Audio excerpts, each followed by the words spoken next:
Para estudiar sobreyectividad tenemos que ver que todos los valores del conjunto de llegada tienen que estar relacionados sí o sí con los valores del dominio.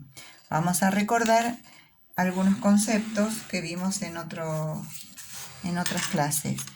Primero, para que sea función, tenemos un conjunto de partida, que sí o sí es nuestro dominio, un conjunto de llegada, en el que van a tener incluidos todos los valores que están relacionados con el dominio, que son las imágenes, o también al conjunto de rango o recorrido, y un recurso que los vincula. O sea, cómo está dado nuestro ejercicio, en una oración, en una fórmula, en un gráfico, etc. Para estudiar la sobreyectividad, nosotros tenemos que hacer el foco de atención en esto, en cómo está definido en el conjunto de llegada. Vamos a ver acá, por ejemplo, un ejemplo que diga a cada número le corresponde su siguiente. Está definido conjunto de dominio, los enteros, conjunto de llegada, los enteros. Y esta fórmula que es lo mismo, ¿no? A cada número le corresponde su siguiente.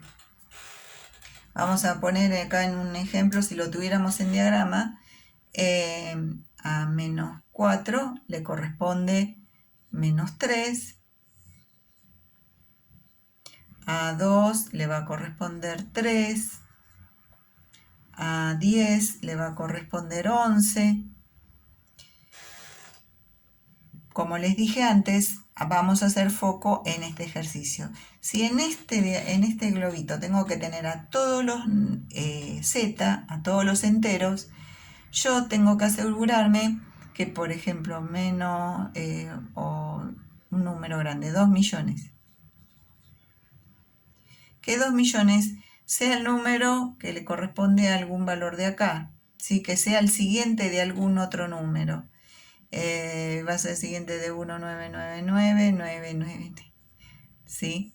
Busco así para que vean que siempre los números no son tan pequeños. Cualquier número que yo tome acá que sea entero, seguramente va a tener algún valor que sea el que esté en el primer conjunto, ¿sí? Porque todos los números enteros tienen su siguiente. En este caso, puedo decir que esto es sobreyectivo. Cumple con la sobreyectividad.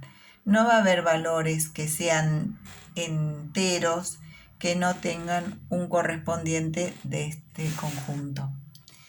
En este caso se cumple.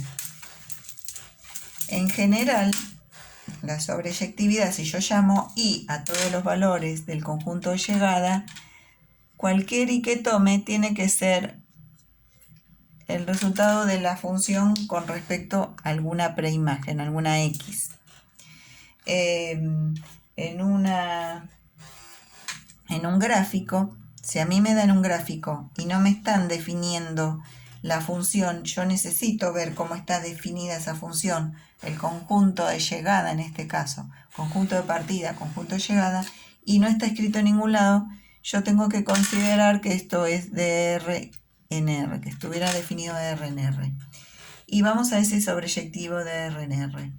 Cuando decimos la primera R nos referimos al eje X, la segunda R al eje Y, ¿sí? X o eje de abscisas, eje de ordenadas.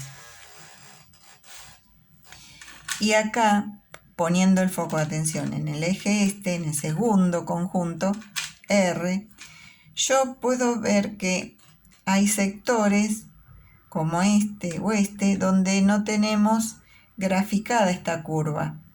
Quiere decir que si yo tomara 3, acá arriba el 3, y busco cuál es la preimagen, con qué valor de x está relacionado, no lo encontraría. Y de menos 2 o de acá, de este sector, tampoco, porque veo que el gráfico se mantiene en este sector. Buscando un contraejemplo, yo diría que 3 no es función de ninguna x. o que menos 2 no es función de ninguna x.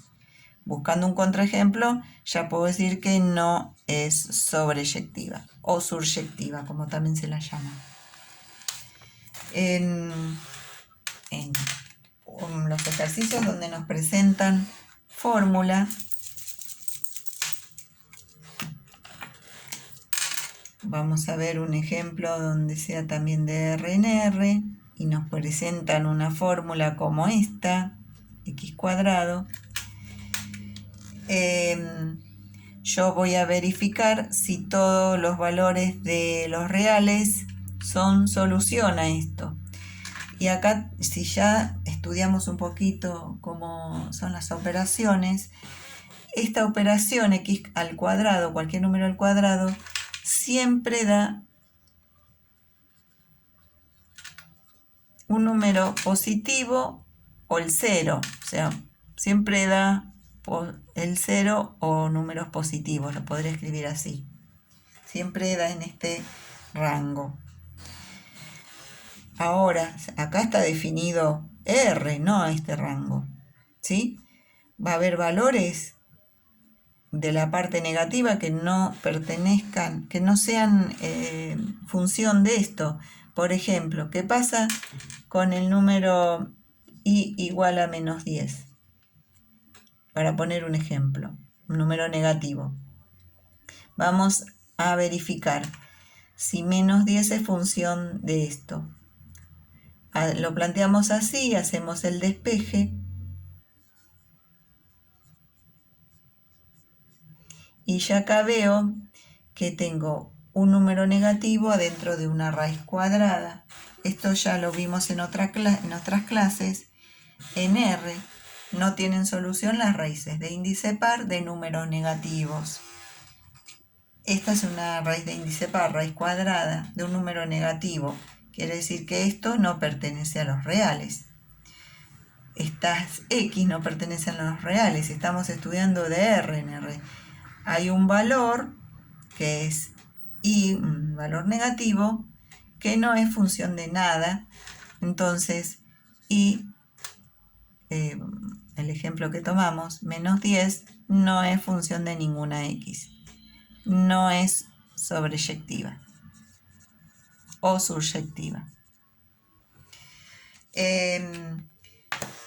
Esta misma fórmula en otros casos puede ser sobreyectiva. ¿Cómo? Cambiando el conjunto de llegada. Si yo transformo este conjunto de llegada en un conjunto donde todos los valores estén relacionados con alguna preimagen, entonces la transformaría en sobreyectiva. Y acá ya lo tenemos, dijimos que ese cálculo puede dar 0 o puede dar números positivos. En este caso, ya al transformar el segundo conjunto, el conjunto de llegada, en valores que sí van a ser función de alguna x, entonces en este caso es sobreyectiva.